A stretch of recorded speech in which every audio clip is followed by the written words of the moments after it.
The rain had been falling since 4 o'clock, and by the time the lamplighters came out along Piccadilly, it had turned the colour of pewter and the temper of a thing that meant to keep falling for the length of a man's natural life. James Ravensgate had been riding back from Westminster with his collar high and his hat brim low, and he had been telling himself that the chill in his shoulders was nothing more than the consequence of a debate which had run an hour past its useful end, when his bay mare stopped on her own at the corner of Sackville Street and would not be pressed forward.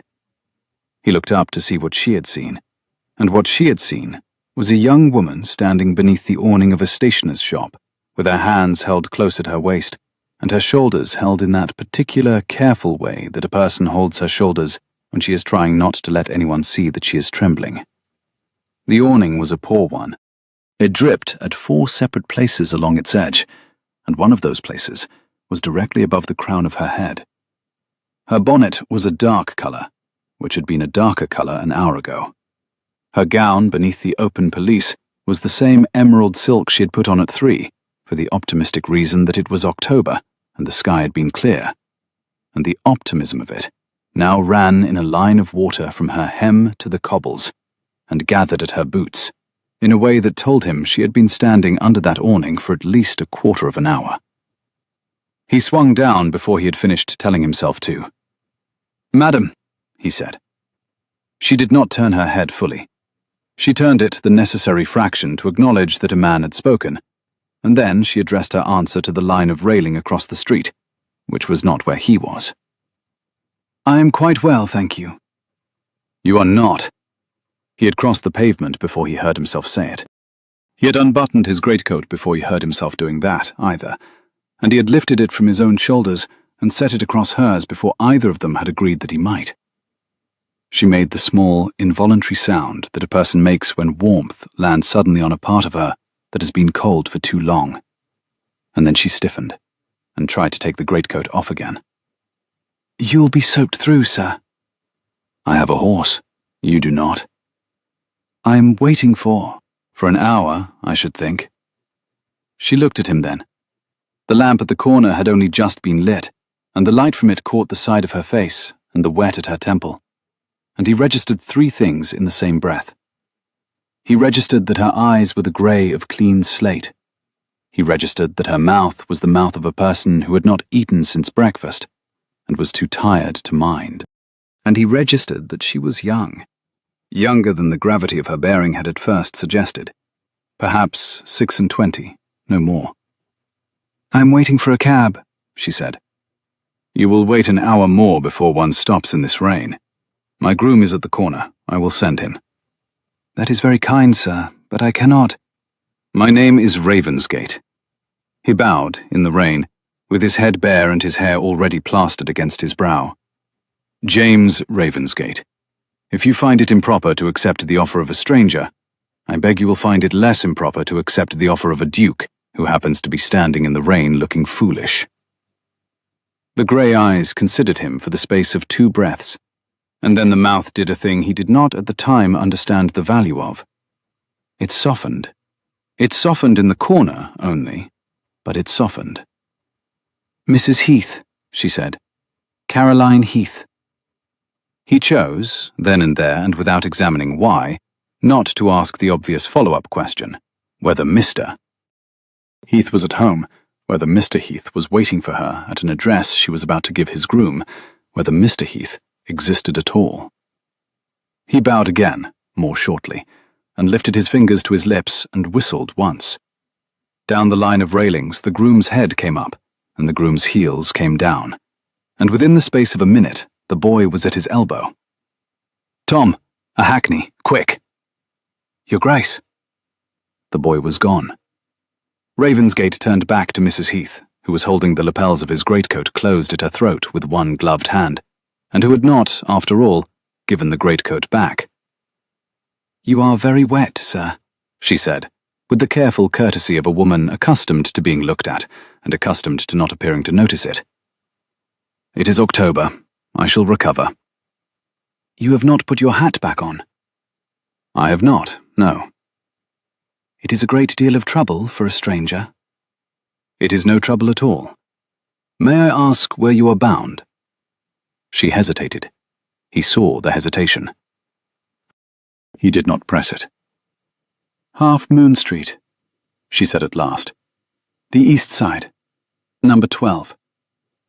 "Half Moon Street," he repeated, fixing it. "Tom will see you to the door. He has my coat upon his arm. You will tell the driver the direction. Will you give me your gloves?" She looked at him as though he had spoken in a language she had recently mastered but did not yet trust. "My gloves? They are wet through. I have a pair of dry ones in my saddlebag. They will be too large, but they will be warmer than the ones you are wearing, and you have at least 11 minutes of cab ride ahead of you before a kitchen fire." She drew off the wet gloves slowly. He registered, in the catalogue of registered things, that her hands were not the hands he had expected. They were the hands of a woman who had at some recent point in her life lifted and carried things that wanted lifting. Her fingers were long, the knuckles a fraction roughened, and there was a fine streak of ink along the side of her left middle finger that the rain had blurred but not quite washed away. He gave her his gloves. They were too large. She put them on anyway. "I shall return your coat, Your Grace," she said. "There is no occasion to." "There is every occasion to." "Then it must be at a moment when you are not at risk of further pneumonia." She almost smiled. He saw it. He stored it. The hackney rolled to the corner with Tom on the box beside the driver, and Ravensgate handed her up himself, because the step was high and the cobbles were slick. As she settled inside, his greatcoat heaped about her shoulders, she leaned forward and looked at him from beneath the dripping brim of the bonnet that had not, in the end, saved her. "Why?" she said. "Why what, madam?" "Why this? You did not know me a quarter of an hour ago." He had been asked many questions in his life. He had answered most of them adequately, and a few of them well. This one, he answered with whatever came first to his mouth. "Because you were trembling," he said, "and there is nothing I am less able to bear, in this world, than the sight of a woman trembling under a thing that ought to have been a roof." The cab started. He watched it to the corner. He watched until it turned out of sight into the lamp-lit grey. Only then did he climb back onto the bay, who had been waiting with the patience of the female sex. And only then did he discover that his teeth were chattering after all. He arrived at Ravensgate House in Hanover Square some 20 minutes later, dripping onto the marble of the entrance hall, and was met by his butler with an expression which conveyed, all at once, that something had occurred in his absence, that something was disagreeable, and that something would not, alas, be improved by the absence of a greatcoat. "Your Grace."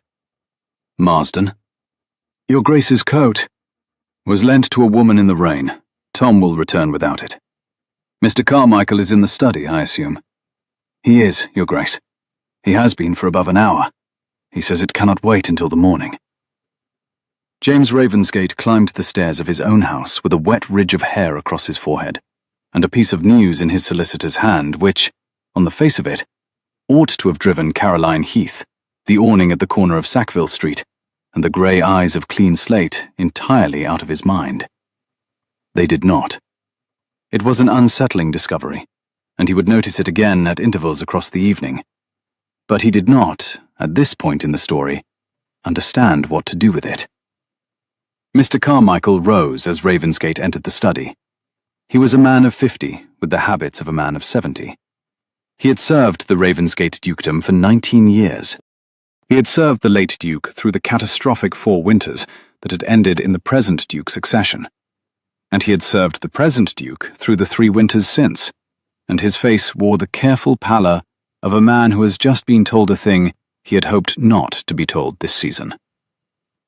"Your Grace," he said, "forgive the hour. You have been my father's solicitor and mine for almost 2 decades, Carmichael. You may forgive yourself the hour. What has occurred?"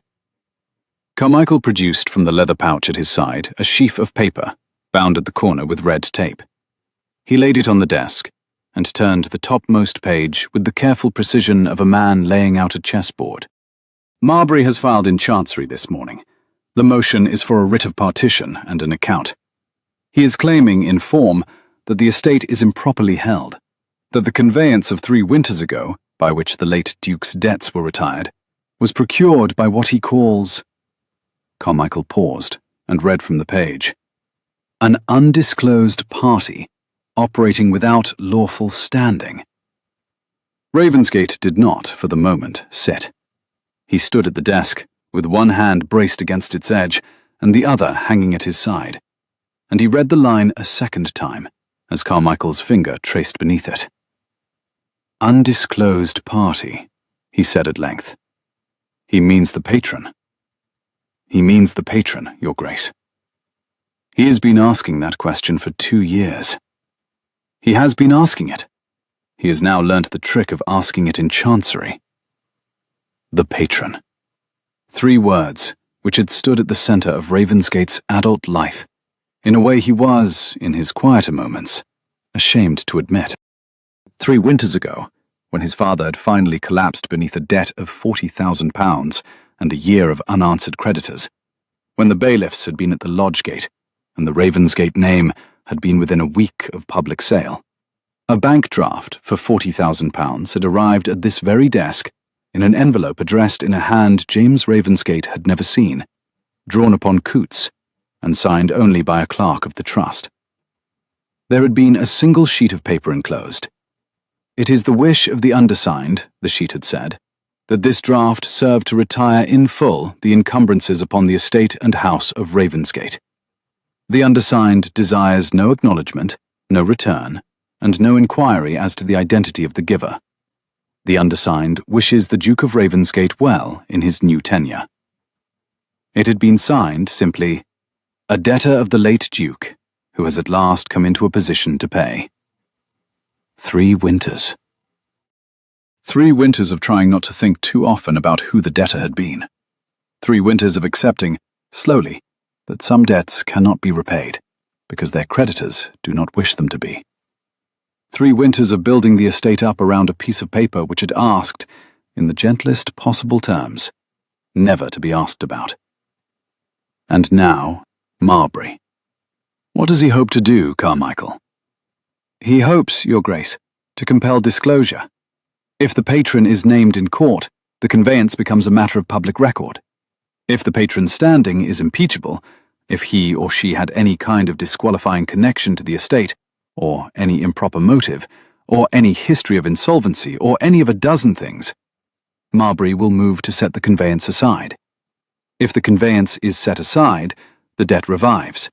If the debt revives, the estate is once again exposed to its creditors. If the estate is exposed, Marbury moves in. Marbury moves in. It was an old story between the cousinship. Edmund Marbury was Ravensgate's distant cousin on the paternal side, the only male issue of a line which had once been the elder line, until a marriage 3 generations back had quietly stripped it of its consequence. Marbury had grown up in the modest house his father had been able to afford, and had grown up watching the Ravensgate carriages turn into the Ravensgate gates, and Marbury had, for a quarter of a century, mistaken the chance of birth for an injury done to him personally. He had been waiting for the Ravensgate dukedom to fall over since he was 16 years old. He had very nearly seen it fall over 3 winters ago. He had not entirely forgiven the patron, whoever the patron was, for catching it. Ravensgate sat down at last. He folded the paper carefully and tapped it once on the desk, and looked across at Carmichael with the steadiness he had taught himself in the first month of his tenure, which was the steadiness of a man who has no intention of letting his solicitor see him afraid. How long do we have? 6 weeks to file a response. The court will hear the motion the 3rd week in December. And the patron? Carmichael paused, and Ravensgate registered that the pause was not, this time, a lawyer's pause. It was a friend's pause. Your Grace, I've been asked by the Patron's Trust on 3 separate occasions across the last 3 years to give certain warnings should the question ever come into court. I have given those warnings in writing to the Trust's principal solicitor as recently as Michaelmas. I have not received a reply. The Trust is a blind one. I do not know the patron's name. I do not know the patron's address. I know only the name of the solicitor who handles the trust, and that gentleman is a man of such professional rigidity that I would sooner ask a stone for the time of day than ask him to break a confidence. You know the name of the trust solicitor? I do. Tell me. Carmichael hesitated. Mr. Pinsent, Your Grace, of Lincoln's Inn. Pinsent. Ravensgate sat with the name a moment, turning it. Send word, in the morning, that I should be glad of a quarter of an hour with Mr. Pinsent at his convenience. Send word also that I do not intend to ask him a single question about the identity of his client. I intend only to ask him whether, in his professional judgment, the client wishes still to remain undisclosed in the face of a motion that may unmask the client without consent. Your Grace, he will refuse to meet you. He may refuse. Let him refuse for himself. And Marbury? Marbury we will address tomorrow. I am too wet tonight. Carmichael allowed himself the very small smile he permitted himself once a quarter, when his duke said a thing his late father had been incapable of saying, and he gathered up his papers and tied them once more with red tape, and bowed himself out into the corridor. Alone, Ravensgate stood and walked to the window. The rain had thinned. The square below was empty. A single hackney was turning out of the south corner, with its lamp lit, and its driver hunched, and its passenger invisible behind the streaming glass. And James Ravensgate, Duke of Ravensgate, watched it go, and thought of a woman in an emerald silk gown the colour of the river under summer, with the rain running off her hem, and a name that had been given to him with a hesitation he had registered, but had not, at the time, examined. Mrs. Heath, she had said. Caroline Heath. He thought of the ink along the side of her left middle finger. He thought of how she had said the address. Half Moon Street, the East Side, number 12. With the slight emphasis on the words that a person uses when she is repeating a thing she has only recently learnt to say aloud. He thought a number of other things which, at 8:30 on a wet October evening, in the first hour of receiving notice that a man in Lincoln's Inn was about to drag his life into court, were not things he had any business thinking at all. The hackney with the dripping lamp set Caroline Heath down outside number 12, Half Moon Street, at 20 minutes past 7. The groom, Tom, handed her down with the careful neutrality of a servant who has been instructed, by a master who is no longer in the carriage to instruct him, to behave as though the master is.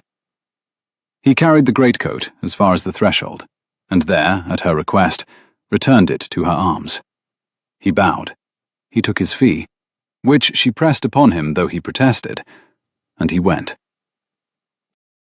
The butler at number 12, who had been Caroline's father's butler and was now Caroline's, opened the door himself, and stood without speaking for the space of 3 seconds, while he registered what his mistress had upon her shoulders and what she did not have upon herself. Miss Heath? Stevens?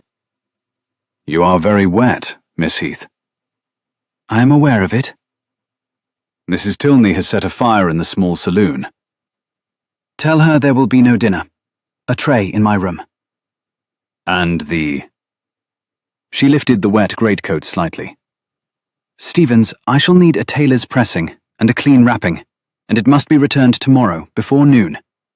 Address it to Ravensgate House, Hanover Square. There will be no card.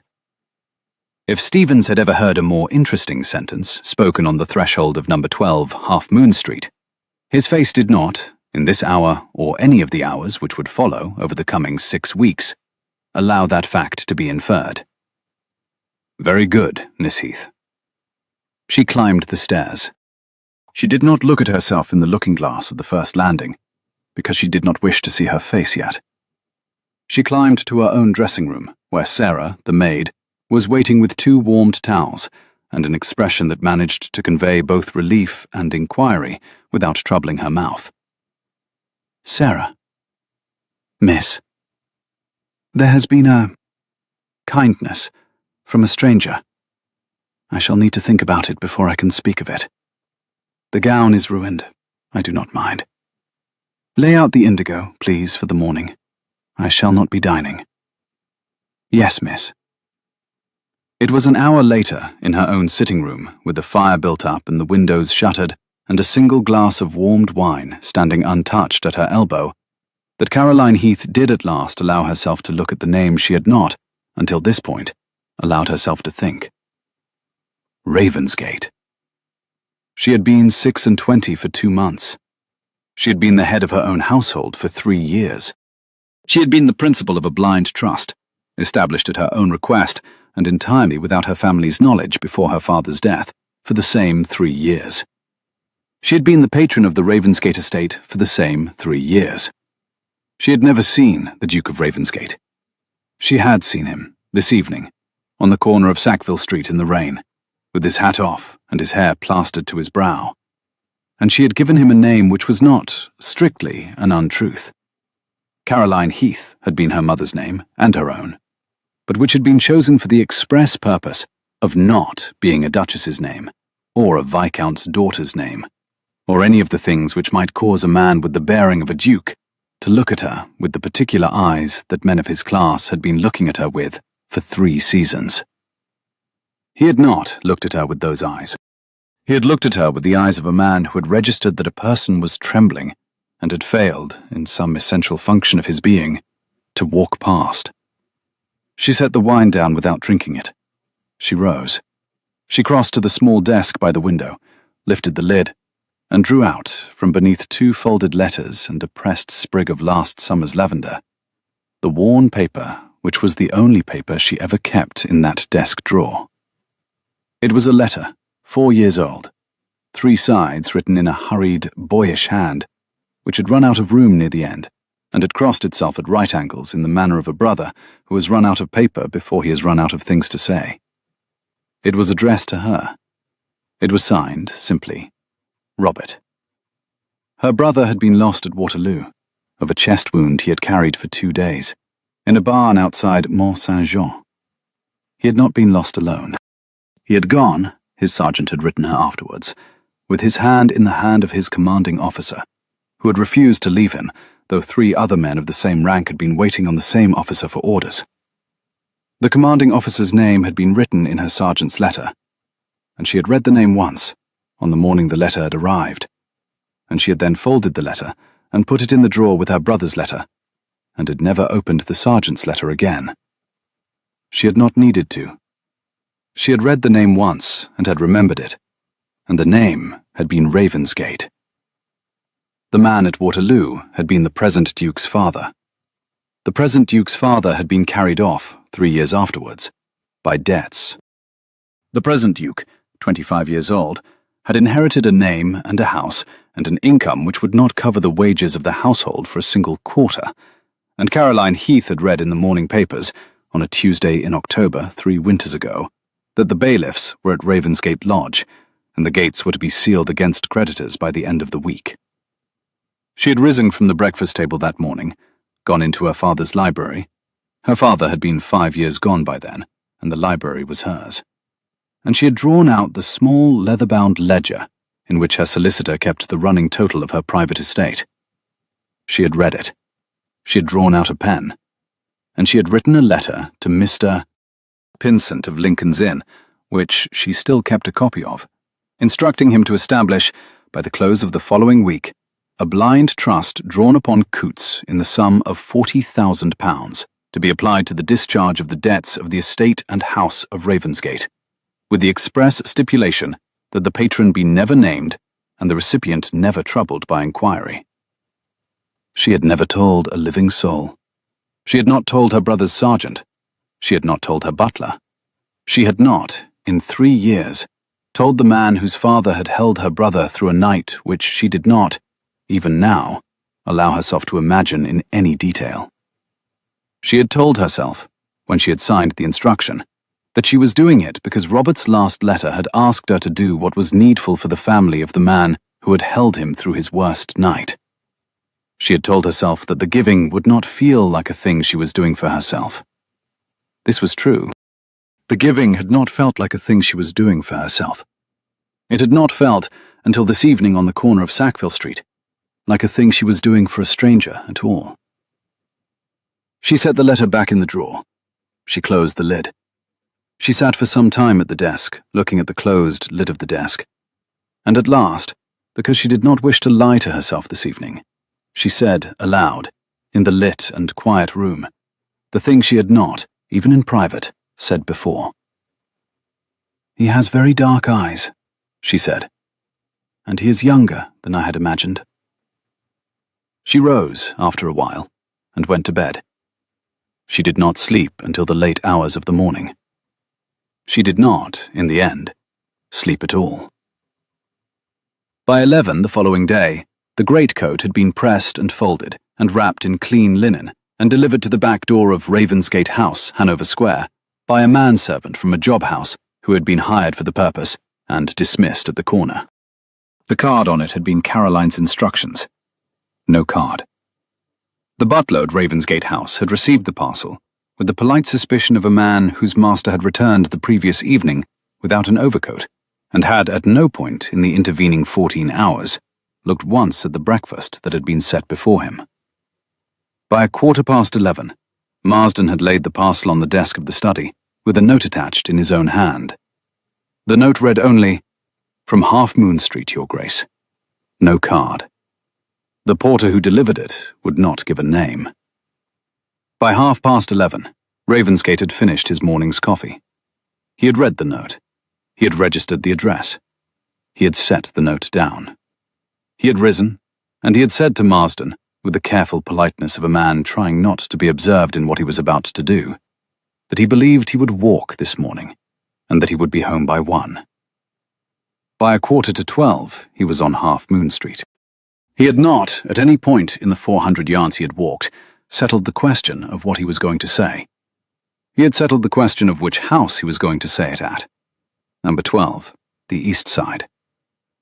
He stood on the pavement opposite and looked across at it for the length of time it took him to ascertain that the door was painted a soft grey, and the brass plate beside it bore no name, only the number, and that the windows of the first floor were dressed in curtains of a heavier weight than was customary, and that on the second floor a window box still held, in late October, 3 pots of dark-leaved herbs, which had been recently watered. He crossed the street.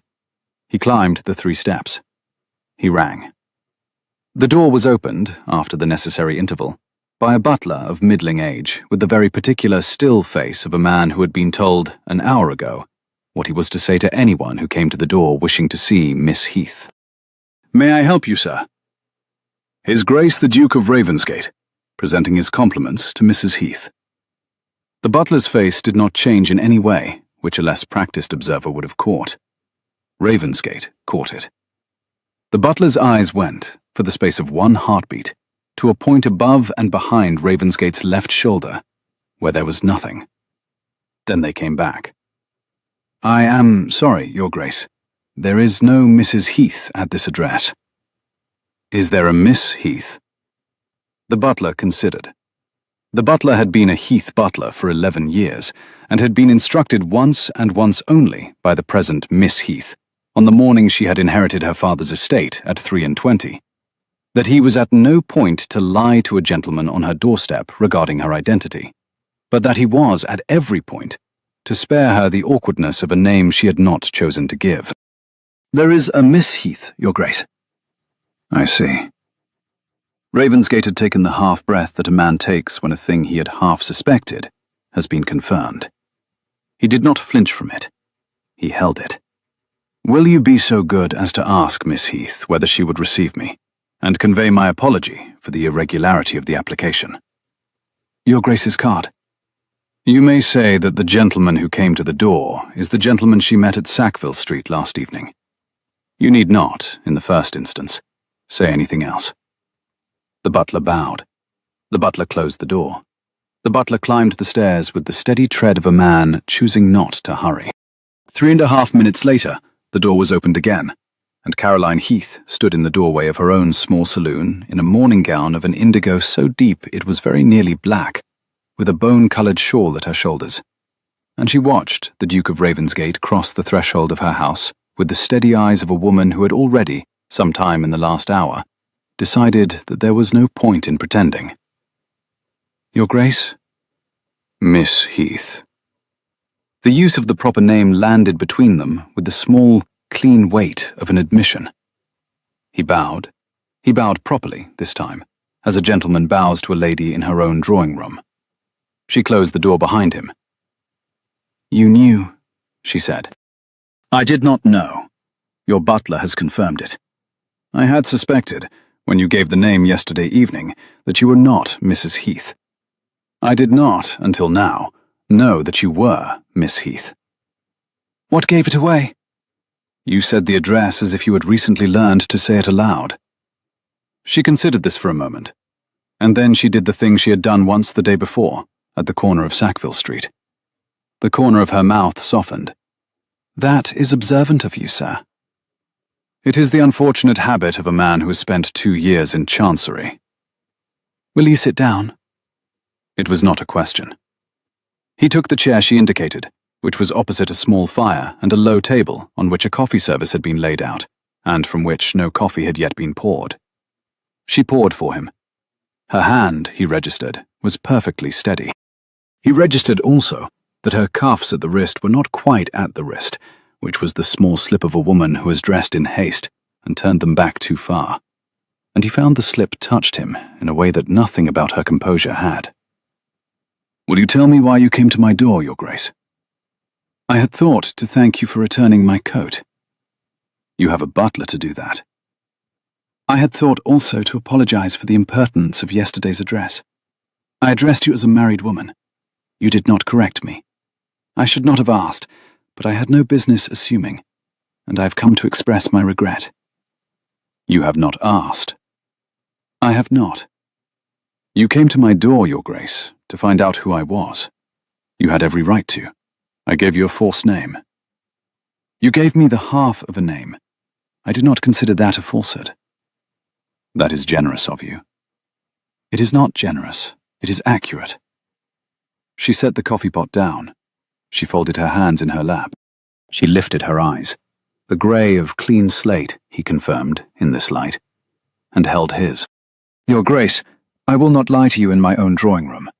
I am Miss Caroline Heath. My father was Viscount Heath of Westmore, raised to the peerage by the Prince Regent in 1808. He has been gone 5 years. I am his sole surviving issue. I live at this address with 3 servants and a housekeeper. I am unmarried. I am of age. I am at no immediate risk of pneumonia, and shall return your kindness as best as I am able, once I have decided in what coin the kindness ought to be returned. Is there anything further you would wish to know about me before we proceed to coffee?" "There is," he said, "but I shall not ask it today." "And what is it that you will not ask today, Your Grace?" "I shall not ask," he said, with the careful steadiness of a man who has read a great deal in a face across a coffee table at noon, "why you have not married. I think the question is impertinent on a first call. I think also that I would not, if you answered it, know what to do with the answer." She looked at him for the length of 2 breaths. She poured a second cup. "That," she said, very quietly, "is a useful kind of restraint, Your Grace. I shall remember it."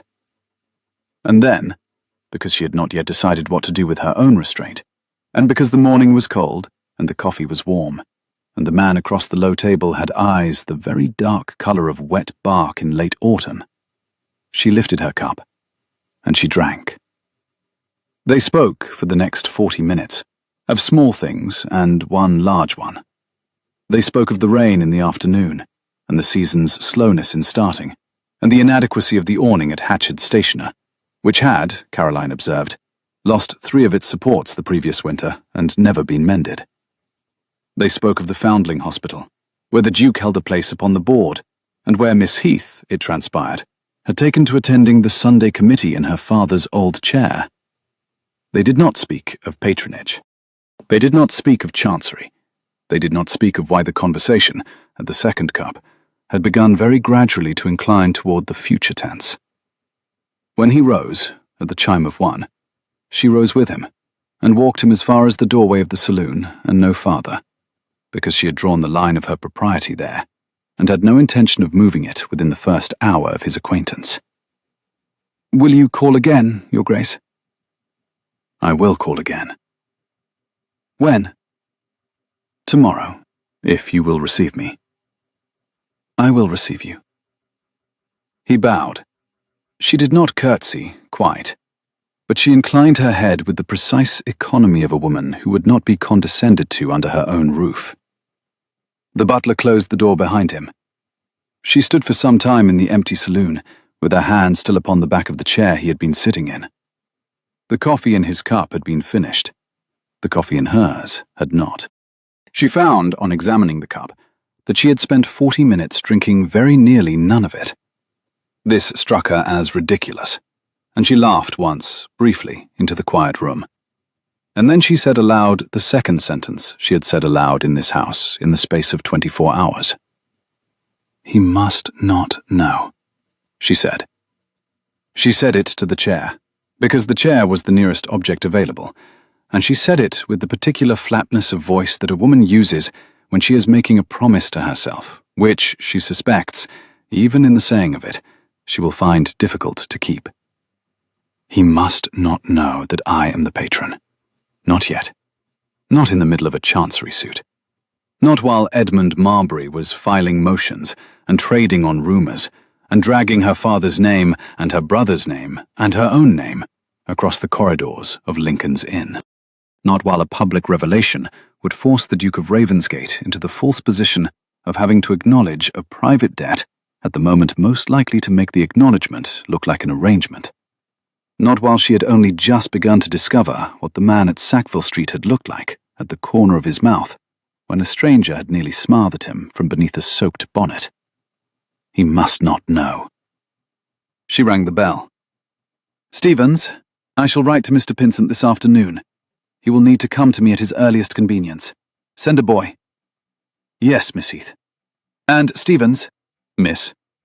"I am at home this morning to no one but His Grace." "Very good, miss."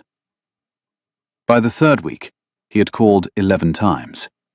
By the fourth week, he had called 20.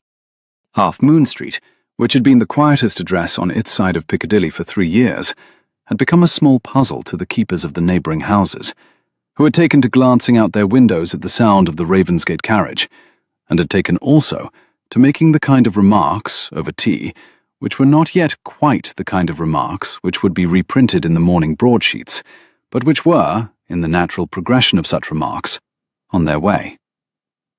He had not, in 20 calls, said anything to her which would have given a chaperone pause.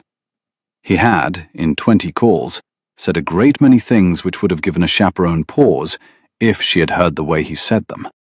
By the third week, she knew that his mother had been lost at his birth, that his sisters were 2 and married, and lived respectively at Yorkshire and at Bath, that his father had been a man who loved his county more than his children, and had loved his children better than he had loved himself, that the late Duke had served at Waterloo as a colonel of foot, and had returned from it 3 stone lighter and 10 years older, that the late Duke had wept once in his son's presence, on a January night in the 2nd year after Waterloo, and had said only that he had not been able to save them all. By the third week, he knew that her mother had been the daughter of a Bristol shipping merchant, that her father had loved her mother and had grieved her loss with the steady and unornamented grief of a man who did not believe his daughter ought to be made to share it, that her brother Robert had been 6 years her elder and had been the steadiest creature alive between the ages of 2 and 20, that Robert had taken his lieutenancy in 1813 and had been at Quatre Bras 2 years later, and at Waterloo the day following, that Robert had not, in her opinion, ever fully understood what was about to happen to him on the morning of the 18th of June, and that this was the only thing she did not, in 23 years of loving her brother, forgive him for. He did not, in the third week, ask her whose hand had held her brother's at the end. She did not, in the third week, volunteer the answer. She was determined, between Tuesday and Friday of the fourth week, that she would not allow herself to feel for him what she had begun to feel for him, until she had concluded the chancery business in such a manner that the feeling could not be made to look transactional from the outside. This was a sensible determination. It lasted, as such determinations generally do, until Friday afternoon at 4:15.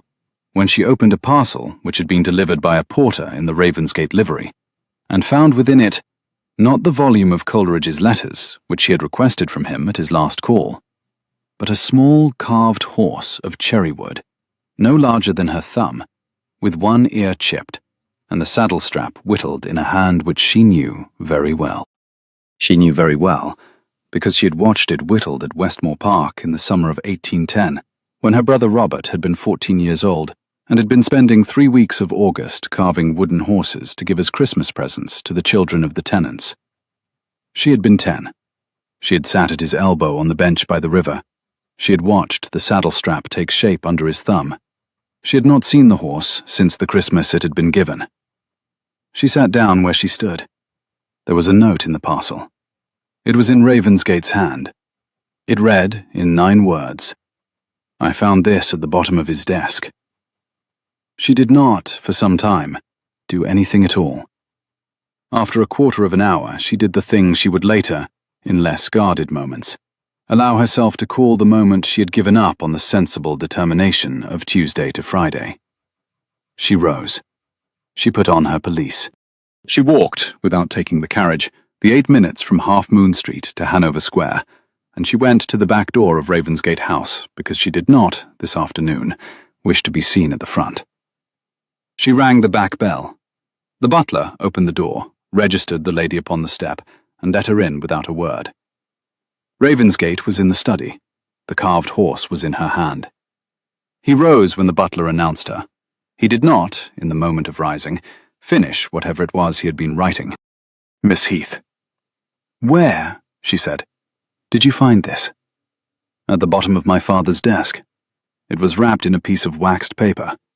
There was no note. I have only just opened the drawer this week. We have been a long time in setting his papers in order. I did not know whose it was. When I had it in my hand." "You guessed." "I guessed. The whittling is the whittling of a boy. The wood is cherry. He whittled it at Westmore. I would have known the hand. It is in the way he cuts." "It is." "He gave it to my father, I think." "He gave my father a great many things he ought to have given me, and 1 or 2 he ought to have kept for himself. I had not known he had given anything to yours." "I had not known either. But the date on the waxed paper—" He turned and lifted a small folded square from the desk and held it out. He had written the date upon it, in his own hand. June the 18th, 1815. He had been carrying it, I think, in the morning. He had not, by the evening, been able to deliver it. She took the waxed paper. She unfolded it. The date was in her brother's hand, and underneath the date were 2 further words written hastily in pencil. "For him." The room went very quiet for the count of 4. He waited. He waited as a man waits beside a person whose grief has just been handed back to her after 7 years of being put away. After some time, she said, without looking up, "Thank you." "There is no thanks, Owen." "There is. You did not have to bring it to me." "I would have had to bring it to you if I had had to carry it on horseback to Devonshire in a snowstorm." She looked up. Her eyes were wet. They were not, by any stretch of the term, weeping. They were the wet of a person who has registered that an act of attention has been performed for her and has not yet decided what to do with it. "That is a very particular way to speak, Your Grace." "It is." "Why?" "Because I think you have, for some time, been carrying a thing for me which I have not been told about. And I think that the carving of my father's horse, even at second hand, is the smallest fragment of the return I would be willing to make if I knew what to make it for." He had not, in 9 words, said it. He had 9/10 of said it. She closed the waxed paper carefully and laid it on the desk. She lifted the small carved horse and put it in his hand and closed his fingers about it. She did not let go of his fingers immediately. "Keep it," she said. "He gave it to your father, not to mine. It is yours." "I cannot." "You can. It was meant for him. He would have wished you to have it.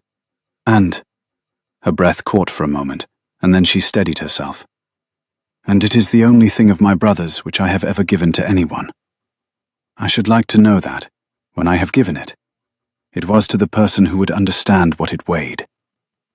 She let his fingers go. He put the carved horse carefully on the desk beside the waxed paper, with the precision of a man laying down a thing he intended, at some near point, to take up again. "Will you stay?" he said. "For coffee?" "For coffee?" "Yes." She stayed for coffee. They did not, on that afternoon, speak of patronage. They did not speak of chancery. They did not speak of the date upon the waxed paper, or the boy who had not, by the evening of the 18th of June, been able to deliver his Christmas present in October. They spoke of the carved horse, and of the river at Westmore, and of a fishing lesson Robert had given her a date, and which she had failed at, and of how Robert had not, in 8 summers of fishing, ever caught a fish. She left at 5:45. She walked home. That night she lit the candle by her desk only briefly, and she opened the drawer where the 4-year-old letter was kept, and looked at it once before closing the drawer again. She had not needed to read it. She had read it in the last 3 years, often enough to recite it. The first move from Edmund Marbury was a small one, and not, to a person who did not know Marbury, particularly alarming. The second move was less small. The third move arrived on the morning of the 2nd of November, in the form of a paragraph in the Tatler's Eye, a broadsheet of the lower kind, which had been a great deal less reputable 5 years ago than it had since contrived to make itself, and which printed on its 4th page, beneath a sketch of a hackney horse, the following observation: "It is whispered in the better drawing-rooms of the West End that a certain great house, lately come into the hands of its present holder by an arrangement which his late father did not, in his lifetime, see fit to disclose, has recently been receiving the attentions of a certain unmarried lady of considerable but recently acquired fortune, whose family connection to the late establishment cannot, by the most generous reading, be called distinguished. The connection between the unnamed lady and the irregularity of the conveyance is at present unproven. That it ought to be proven, in the interest of the public, is the considered opinion of this paper." Ravensgate read the paragraph at 7:20 on the morning of its publication, in the breakfast room of his own house, and read it 3 times to be certain he had not misread it. Then he set the paper down. He stood. He sat. He rang. "Marsden." "Your Grace?" "Send to Mr. Carmichael. I want him by 9. "Yes, Your Grace." "And Marsden." "Your Grace." "My carriage at 8:30. "Where shall I direct the coachman, Your Grace?" "Half Moon Street." She had read it before he had arrived. The Tatler's Eye had been delivered to her own table at 7:30, because she had instructed Stevens, 3 weeks ago, that any and every broadsheet which made any reference to the Ravensgate matter was to be on her plate at breakfast. She had read the paragraph once. She had folded the paper. She had finished her coffee. She had put on the indigo morning gown and the bone-coloured shawl, and she had sat in the small saloon with the carved horse upon the mantel.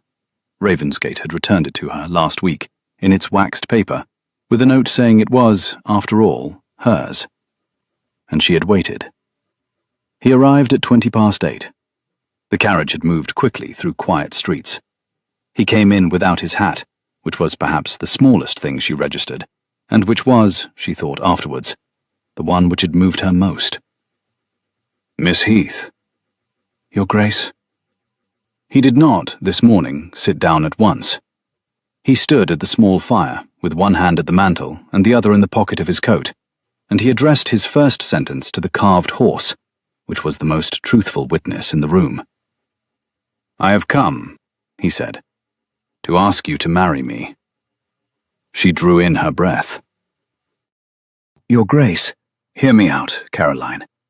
I had intended to ask you this question several weeks from now, in better circumstances, with the Chancery business settled, and the autumn behind us, and a Christmas at Ravensgate planned, with such modesty as my present income permits. I have been carrying the question with me since the 2nd week of our acquaintance. I have not, until this morning, presumed to ask it, I am asking it now, because I will not have you read in the paper that I have been receiving the attentions of an unmarried lady of considerable fortune, without also reading, by tomorrow, that the unmarried lady is engaged to be married to me, and that the question of fortune does not, in the case of the engagement, signify. It does signify. The paragraph is the entire problem. It is not the entire problem. Your Grace, I love you, Caroline. I have loved you, I think, since you said the address of this house aloud in a hackney at the corner of Sackville Street. I had thought it would take me longer to understand that this was the case. It is not. I will not have you marked in print as a woman of doubtful family who pursued a duke for the cover of his name. I will not have your honor traded across the counters of Marbury's solicitors. I love you, and I will say so in church before December, and I will say so under cross-examination if I must. If you will not have me for love, take me for the cover. Take me for whatever you find available. But for the sake of God and your brother's name, do not refuse the protection that I am at this moment, by every right I have, offering you. She had risen. She did not know, in the moment, that she had risen. She crossed to the fire and stood on the other side of the mantel from him, with one hand on the cherrywood horse, and she said, in a voice that was not, even to her own ear, quite the voice she had begun the morning with, I will not take you for the cover, Caroline, and I will not, this morning, take you for love, Caroline. You are doing the right thing for the wrong reason. You are doing it on the day the paragraph has come out. You are doing it before Carmichael has spoken to you. You are doing it without... Her throat closed for a beat. The next word would have been a betrayal, and she would not, even at the height of her objection, be the first to break the line of restraint they had held between them for nearly a month. You are doing it without all the information. What information am I missing? She closed her eyes for a moment, then opened them. I will write to you this afternoon, she said. Will you go now? Will you write to me this afternoon? I will. You will not, in the interval, do anything which I would, on receipt of the letter, beg you not to have done. I will not. You give me your word. I give you my word. He left. She wrote the letter. She wrote 3 drafts and burnt 2. She sealed the 3rd. She gave it into Stevens's hand. Then she went, in the indigo gown and the bone-coloured shawl, to Lincoln's Inn, because the time had come, at last, to break the trust. Mr. Pinsent of Lincoln's Inn received her in a room which smelled of old leather and good tobacco, and the particular damp of a court that had been in continuous use since the reign of Charles II.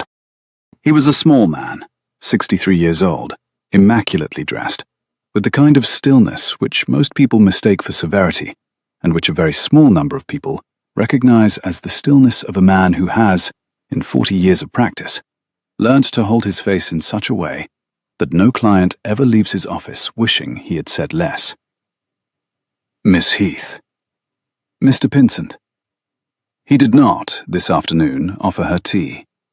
He had read, 3 weeks ago, the same paragraph that had appeared this morning in the Tatler's Eye, with the difference that he had read it as an unpublished draft on the desk of a colleague at Marbury's chambers, where he had been on other business. He had been, ever since that hour, the most carefully composed and the most quietly afraid man in Lincoln's Inn. You have come, Miss Heath, to instruct me to discontinue the blind trust. I have come, Mr. Pinsent, to instruct you to disclose it. Not discontinue. Disclose. To whom? To the present Duke of Ravensgate. By a letter from your hand, in your office, this afternoon, if you can manage it. Addressed to him at Ravensgate House, Hanover Square, conveying the identity of the patron and the substance of the original instruction of October 1812. Pinsent did not, for a moment, reply. Miss Heath, I am aware of the irregularity of asking it of you. The instruction at the time of the Trust's establishment was for perpetual non-disclosure. I am the principal of the Trust. I am of age. I am of sound mind. I am instructing you to amend the perpetual non-disclosure clause to a disclosure to the Duke, and to the Duke alone, with my signature and seal upon the amendment in your presence this afternoon. The disclosure is to remain confidential to him. It is not, on any account, to be made known to Mr. Marbury or to Mr. Marbury's representatives. Miss Heath, you understand that any disclosure made by my hand in writing may, in Chancery, be subpoenaed by the opposing side. Marbury is within his rights to compel me to produce my correspondence with the Duke if he can show cause. I understand. You understand also that if the disclosure becomes a matter of court record, your patronage will become a matter of public record, and the consequences for your reputation. I understand, Mr. Pinsent. I understand them very thoroughly. I will not have the Duke ask me to marry him without knowing whom he is asking. The slightest, the most fractional change moved across the face of Mr. Pinsent of Lincoln's Inn. It was not a smile. It was the muscular cousin of a smile that lawyers permit themselves once a decade. Miss Heath, you will sign the amendment in this office in 20 minutes' time. I will draft it in your presence. The letter will be at Ravensgate House by 5:30. I will, on this occasion, deliver it myself. Thank you, Mr. Pinsent. It is not, I beg your pardon, it is not, I think, a small thing you have asked me to do today. I have asked you, Mr. Pinsent, to do the thing my brother would have asked me to do, had he lived to see this morning. I have asked you to behave as though the courts of England were a place where the truth might still occasionally be heard. I am sorry to make the request of you. I am not, at this point in the matter, willing to ask it of anyone less honest than yourself. He bowed. He said nothing further. He drafted the amendment. She signed it. The letter went out by Pinsent's own hand at 5 o'clock. The boy at Ravensgate House received it at 5:20. Marsden took it up to the study at 5:30. Ravensgate had been at the desk for 2 hours, writing nothing. He broke the seal. He read the letter. He sat at the desk for a quarter of an hour without moving. Then he got up. He did not, at any point in the quarter of an hour, ring the bell. Caroline returned to Half Moon Street at 20 minutes to 7. She climbed the stairs to her own sitting room. She did not go to the window. She did not light the second candle.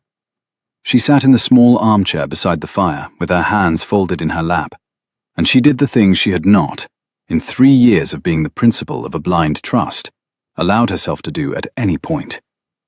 She let herself believe, for 1 full minute, the worst thing it was possible to believe.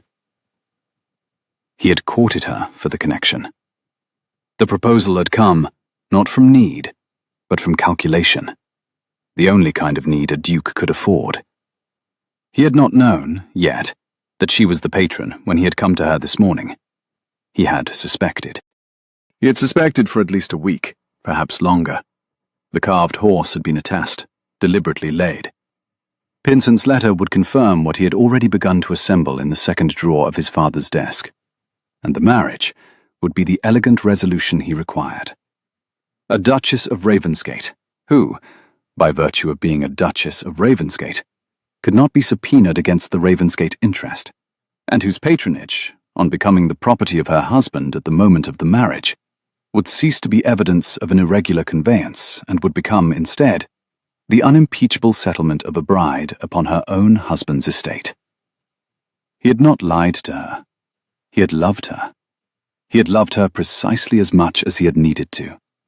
He had asked her in the same hour the paragraph appeared because, by the calendar of his own interest, this was the hour the asking was most needed. She had been a season's diversion, no more. She had been the convenient solution to a chancery problem. She had been a fool to believe that a man of his standing had, in fact, stopped his horse at Sackville Street because she had been trembling. She held the belief in her hand for a full minute. She held it the way one holds a hot iron, without setting it down, without dropping it, registering the burn. At the end of the minute, she set the belief down, deliberately and without ceremony, and she rose, and she crossed to the writing desk by the window, because she had promised, before she had let herself believe the worst, that she would not act upon any version of the worst until she had heard from him directly. The letter she had written him at 3 was already in his hand. The letter Pinsent had written him at 5 was now also in his hand. She had given her word. She would, on her word, wait. She waited. She waited until midnight. She waited until 2. At 2:15, when no carriage had stopped, no letter had come, and no knock had been heard at the door, she allowed herself the second and final luxury of the evening. She rose from the chair by the desk, and she stood at the window in the dark, and she looked out at the empty street, and she said aloud the second sentence of the day she had not been able to say in the light. "I will leave by 2:15, she said, "and I will not write to him again." She was, when she said it, already in the position of having waited until 2:15 without him having written to her. She was using the language of futurity to dignify a thing that had, in plain fact, already happened. She knew this. She let it stand. She went to bed at 3. She did not sleep. The letter from Ravensgate arrived at 9:30 the following morning.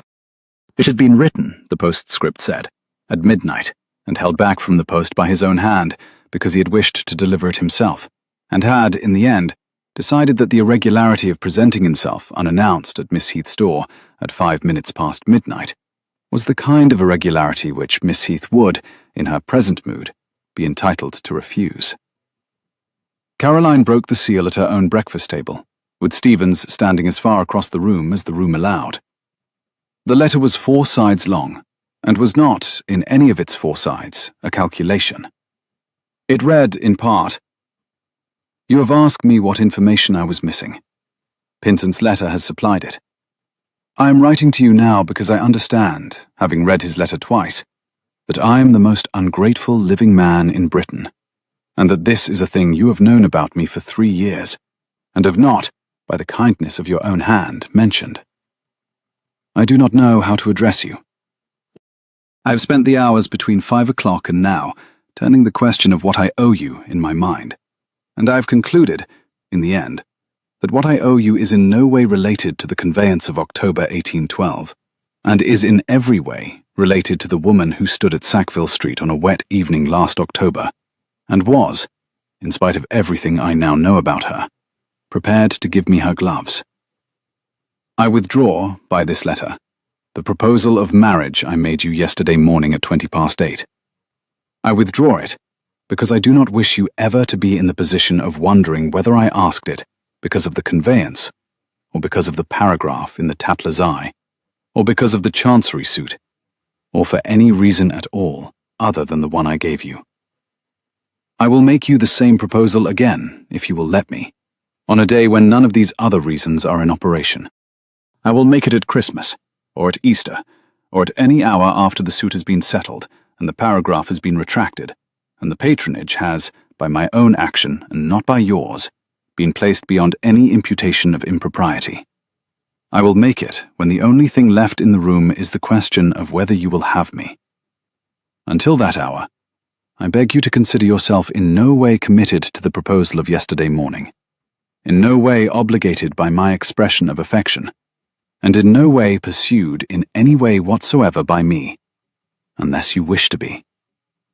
The patron's gift of 3 winters ago was not, and is not, the property of the present Duke. It was, and is, the gift of a private creditor to a private debtor. I have written to Carmichael this morning, instructing him to enter a counterpleading at Chancery, declaring the conveyance the act of a third party of unimpeachable standing, and resisting any motion that the patron be named. If Marbury wishes to have the patron's name, he will have to have my own first. I will give him neither. I love you, Caroline. I have loved you since Sackville Street, and shall continue to love you whether you marry me or not, and shall be ashamed for the rest of my life if my ingratitude to you has cost you a single hour of further sleep. The carved horse is yours. The greatcoat was a thing I had 10 of. The gloves were of no consequence. I remain your servant, in whatever measure you will permit me to be. R. She read the letter 3 times. She set it down. She walked to the window. She lifted the carved horse from the mantel, where she had set it down the previous afternoon, before going to Lincoln's Inn, and she stood at the window with the horse in her hand and the letter on the breakfast table, and the morning sun thinning the last of the autumn fog from the railings opposite, and she said aloud, to no one in particular, and to herself in every particular, "I have been a great fool." Stevens, across the room, permitted himself no expression of any kind. "Stevens?" "Yes, Miss Heath." "My carriage, 10:30, to Hanover Square." "Yes, Miss Heath." She did not reach Hanover Square at 10:30. At 20 minutes to 11, as she was descending the steps of her own house, a carriage, which had been waiting at the corner of Half Moon Street for some 20 minutes, moved forward and stopped at her gate, and a man in a dark coat and a hat which did not become him stepped down from the box and came up the pavement with the deliberate stride of a man who has been rehearsing his entrance for a quarter of an hour. "Miss Heath." She knew him by sight only. She had not, before this morning, exchanged a word with him. "Mr. Marbury." "You are leaving, I see." "I am." "I shall not keep you long." He bowed. He did not, in the bowing, take off his hat. "I have come to deliver a letter into your hand. I had thought to send it by my clerk. I have decided, on reflection, that it would be discourteous not to deliver it myself." He extended a sealed paper. She did not take it. "Mr. Marbury, you may send any correspondence you wish through my solicitor. I am not at leisure to receive papers in the street." "This is not a paper from my chambers, Miss Heath. It is a private letter, addressed to you, drafted by my own hand, and I will be obliged if you will read it before you depart. I will wait, if necessary, in my carriage at the curb, for the quarter of an hour it will take." She looked at him. She did, after all, take the letter. She broke the seal at the foot of her own steps. She read it. She read it a second time. She did not, in either reading, change her expression. It was a paragraph of 6 lines. It informed her that Mr. Marbury, in the course of his preparations for the December hearing, had taken the precaution of obtaining sworn statements from 2 persons in the late Viscount Heath's employ at Westmore Park, concerning the unusual nature of the late Viscount's testamentary arrangements, that he had reason to believe that the principal of a certain blind trust connected with the Ravensgate estate could, by these statements, be identified to the satisfaction of the court. That he was, however, a gentleman, and was unwilling to subject any lady of his acquaintance to the indignity of a public examination, and that he was, accordingly, prepared to withdraw his motion for partition and account, in writing under his own hand, in the case that Miss Heath would do him the honour of considering an alternative arrangement with respect to the disposition of her unmarried estate. Marbury was proposing marriage. He was proposing it through the back door of a chancery threat. Caroline folded the letter very neatly along its existing fold. She handed it back to him. "Mr. Marbury." "Miss Heath." "You may keep the letter. I have memorized the substance of it. I have one question." "Madam." "The sworn statements. Are they real?" Marbury's eyes, pale, set close, the eyes of a man who had spent the morning rehearsing, did not quite hold steady. They went, for the space of a heartbeat, to the railing across the street. "They are. They are not. Madam, Mr. Marbury. My father had 4 servants at Westmore Park in the year of his death. 3 of them are deceased. The 4th is my own housekeeper and has been since I was 12. If you wish to claim that you have sworn statements from any of them, you have either forged the statements or fabricated the deponents. In either case, you have committed an indictable offence in the course of attempting to extract a private compact from me on a public pavement at 10:30 on a Wednesday morning. Good day to you." "Miss Heath, you have not considered—" "I have considered everything, Mr. Marbury, including the carriage I am about to enter. You are blocking the path between myself and that carriage. I will give you the count of 3 to step aside." He stepped aside on 2. She entered the carriage. She gave the direction to her coachman, in a voice steady enough that the coachman, who had been in her father's service for 15 years and knew the various pitches of his mistress's voice as well as he knew the gait of the off-horse, registered for the first time in 3 years that something in the carriage above his shoulder had changed. Hanover Square. Yes, miss. The drive took 11 minutes. She did not, in any of the 11 minutes, look out of the window. She held the carved horse in her gloved hand the entire way. She arrived at Ravensgate House and was conducted to the study without a card being sent up. Ravensgate was already on his feet when she entered. He had been at the window. He looked, she noticed, as though he had not slept either. Caroline. Your Grace. I have your letter from yesterday afternoon. 3 times now. I have read it 3 times. And mine of this morning? This morning? You have not yet had it. It was to have followed me here by an hour. I imagine my courier is, at present, knocking on your front door. Marston will give it to you in due course. It says, in summary, that I have been a great fool, that I am sorry to have been one, that I read your letter at 9:30, and have spent the intervening hour discovering that I am also a great coward, and that I should be obliged if you would, on receipt of this letter, regard the conversation of yesterday morning as not entirely closed. He had not, since she entered the room, taken his eyes from her face. Caroline. Edmund Marbury was waiting at the corner of my street. What? He waited for me 20 minutes. He had a letter. He has offered to withdraw his motion at Chancery in exchange for an alternative arrangement with respect to the disposition of my unmarried estate. He has fabricated sworn statements. He intends to use them, if I refuse him, to subpoena Pinsent and identify me as the patron in open court. He has done it on a pavement, James. He has done it with witnesses passing on the other side. He is, I think, near the end of his rope.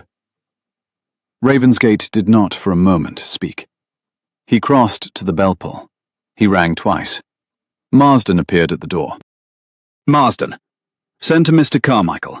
I want him here within an hour. Send also to my cousin Lady Branscombe at Bruton Street. Inform her that I shall be obliged for her presence at 1 o'clock. Send also to Mr. Pinsent of Lincoln's Inn. Inform him that I shall require a quarter of an hour with him at 4 o'clock, and that he is to bring with him such papers as he holds, in his strong room, relating to a private matter of which he has been the steward for 3 years. And Marsden, Your Grace. 2 cups of coffee. Now. The door closed. Ravensgate turned back to her. You did not have to come. You did not have to write. Caroline. Yes. Will you marry me? Not today, not on a Wednesday at the height of a Chancery suit. On a Friday, in late December, in a church in St. James, in the presence of every person who has ever paid 3pence for a copy of the Tatler's Eye. Will you marry me then, because you wish to, and not for any other reason, and not because the bargain is being struck on a pavement in Half Moon Street by a man who has fabricated witnesses? She took the carved horse from her glove. She set it on the desk between them. She put her ungloved hand upon it, the way a person sets a hand upon a Bible. On the condition, she said, that you do not, today or any day after, refer to my fortune or to my patronage as part of the bargain. The trust I made was for my brother. The fortune I have was my father's. The hand you are asking for is my own. The 3 are not the same thing. They will not be conflated. They will not be conflated in this room, or in St. James's Church, or in Chancery, or in your father's drawing room at Ravensgate when we go there at Christmas. Will you agree to that? I agree to that. Then on that condition, yes, James, I will marry you. I will marry you in St. James in late December. I will marry you in front of every 3pence reader.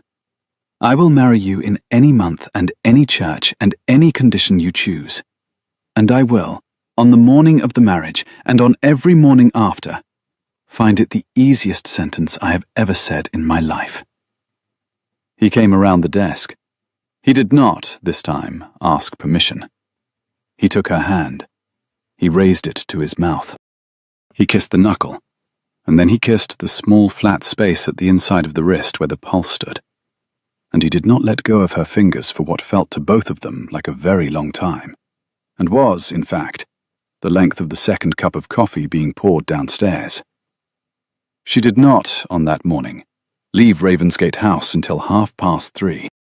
They sat for 2 of those hours at the desk with Carmichael, 3 with Pynsent, and the last with Lady Branscombe, who had been Ravensgate's mother's first cousin and was the most respected dowager in Hanover Square, and who, on understanding the matter in full, set down her tea, removed her gloves, and observed, in the dry middle voice she had used for the same purpose for 60 years, that there had not, in her recollection, been a more disgraceful piece of work in Chancery since the late King George had been alive, and that she would, with the Duke's permission, take it upon herself to call upon the editor of the Tatler's Eye that very afternoon and inform him that the next number of his paper would either contain a printed retraction of the paragraph of the 2nd of November, or would contain, on its first page, an open letter from herself, in which the editor would be named, the paragraph would be quoted, and the source of the paragraph would be identified by name.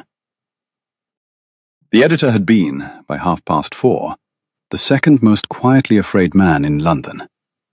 The retraction appeared on the morning of the 4th.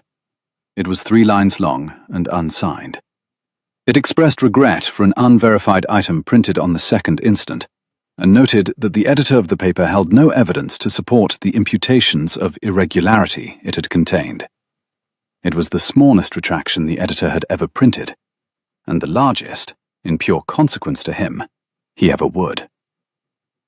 Marbury filed 2 further motions in the week which followed.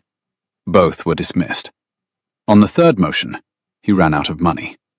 He came, on the morning of the 18th of November, to Ravensgate House. He had not been invited. He had been informed, by a footman of his cousin's, that the Duke would be at home from 11 to 1 to such persons as wished, on personal business, to be received. He arrived at 11:20. He was not alone. Carmichael was there, Pynsent was there, Lady Branscombe was there, and Caroline was there, in a gown of dark bronze travelling silk and a fichu of bone-coloured lace, standing on the Duke's side of the long table in the small writing-room which adjoined the study. "Mr. Marbury." "Your Grace, Miss Heath, Lady Branscombe." "You wished to speak, Edmund?" Marbury did not, at first, speak. His face, which had been the face of a man arriving with a strategy, became the face of a man who had not expected the strategy's audience to be quite so well attended. He drew, at last, from his coat, a folded paper, bound at the corner with a thin cord. He laid it upon the long table. He did not slide it across. He simply placed it in front of the corner that was nearest Caroline. "I have brought," he said, "a written instrument." "Of what character?" "A withdrawal. Of the motion at Chancery. Signed by myself this morning, in the presence of 2 witnesses at my own chambers. The dates upon it are as of this morning. It is countersigned by my solicitor. It is, by the form of it, irrevocable. The motion is, on its delivery to the clerk of the court, abandoned." Caroline did not touch the paper. She looked, instead, at Edmund Marbury, and she said, with the careful courtesy of a woman addressing a man on her own ground, "Why?" "Lady Branscombe has informed me that she is in possession of a piece of correspondence, which my own clerk had been instructed to deny existed. The piece of correspondence pertains to a forgery committed against a proxy in the year 1812, of which my father was the supposed signatory, and of which I was, regrettably, the actual signatory. The piece of correspondence is held, at present, in the strong room of Mr. Pynsent at Lincoln's Inn. I have been given to understand that it will remain there, on the condition that my motion is withdrawn this morning, and is not refiled by any party representing my interest, now, or at any future date. I have signed the withdrawal on those terms." Lady Branscombe, on the Duke's other side, inclined her head 1/4 of an inch in confirmation. Caroline lifted the paper. She unbound the cord. She turned the leaves. There were 3 leaves, written in a clerk's hand, and signed at the foot of the 3rd, by Edmund Marbury, the Earl of Marbury, in a signature she had not seen before today. She read aloud, in a voice that filled the small writing room without raising itself to fill it. "And I do hereby withdraw, abandon, and discontinue, in full and without reservation, the motion lodged in the Court of Chancery on the 11th day of October instant, in the matter of Marbury versus Ravensgate. And I do hereby covenant, by my hand and seal, that no successor action, motion, or proceeding shall be brought by myself, my heirs, or my representatives, against the present Duke of Ravensgate, or against the patron of the conveyance of October 1812, on any ground whatsoever, for so long as the patron and the present Duke shall live." She set the paper down. She looked up at Marbury. "You will sign this also," she said, "before us, on a fresh sheet, by a sentence I shall dictate." "Madam, you will write the sentence in your own hand, Edmund.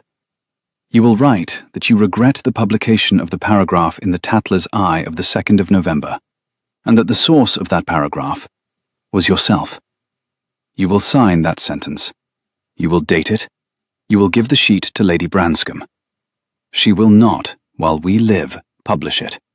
She will, on the morning following our deaths, publish it at her successor's discretion, and the editor of the Tatler's Eye will have, at last, the retraction the paper ought to have printed in the first instance."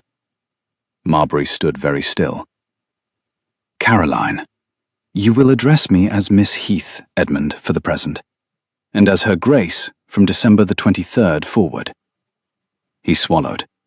He looked, for the smallest fraction of a second, at the table. Then he asked Carmichael for a pen. Carmichael provided one. Marbury sat. He wrote. He signed. He dated. He handed the sheet to Lady Branscombe, who folded it once, slipped it inside the inner pocket of her shawl, and said nothing. "Mr. Marbury, you may go." Marbury rose. He bowed, awkwardly, to the company. He took up his hat. He left. The door closed. The room, for half a minute, said nothing. Then Lady Branscombe, in the dry middle voice she had used for 60 years, observed, "He was a very stupid boy at 6, and he has gone on getting stupider. I confess I had thought he would, by 40, have steadied. I see he has not. James, my dear, ring for sherry." Carmichael, who had been a solicitor for 19 years and had heard a great many sentences of consequence spoken in his life, allowed himself, at last, the small particular smile that the late Duke would have approved of. Caroline, on the Duke's side of the table, lifted the carved horse from her reticule. She had not put it down since she had picked it up at Half Moon Street that morning, and set it gently on the table beside the withdrawn motion.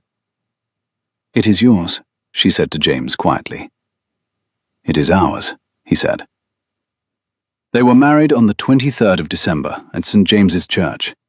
The bride wore a gown of ruby silk under a fur-lined pelisse of deep amber, because the morning was bitter, and because she had, at last, decided to do at least one thing in her life for the entirely shallow pleasure of being looked at in a colour she liked. The groom wore the dark Ravensgate green, with the small carved horse stitched into the inner pocket of his coat over the place where his heart sat. Lady Branscombe sat in the front pew. Mr. Carmichael sat behind her with Mr. Pinsent. The church was full. The Tatler's Eye, by some quiet arrangement with its editor, did not, on the day following, print a paragraph of any kind upon the matter. Christmas at Ravensgate was the small one which the present Duke's modest income permitted, and was the largest one which the house had seen in a quarter of a century. Snow fell on the morning of the 26th. The carved horse stood on the mantel of the library between two Bayberry candles. The library fire was lit. The new Duchess sat at one end of the long settle, with a volume of Coleridge upon her lap, and the Duke sat at the other end, and at some point in the late afternoon the volume of Coleridge slid from the Duchess's lap to the floor, because she had fallen asleep with her ribbon ungathered at her throat, and the Duke, finding this so unprecedented that he did not for a moment know what to do about it, gathered the ribbon for her, and lifted the volume, and held them both until she woke at the chime of 5, and discovered that she had, for the first time in 11 weeks, slept without dreaming once of a paragraph in the Tatler's Eye. "James?" "My love?" "Read me the next page, will you?" He read her the next page. He read her, in fact, the next 11. The snow went on falling. The Bayberry candles burned down. The carved horse on the mantel, between them, stood with its one chipped ear at the angle Robert Heath had, with the patience of a boy of 14, intended. And the man whose father had held that boy at Mont Saint-Jean read aloud to the woman who had paid the debts that boy's last letter had asked her to pay. And neither of them, in the long, quiet hour before dinner was announced, said a single word about the matter. It was not, on this particular evening, a matter which required to be said. It had, at long last, simply been done.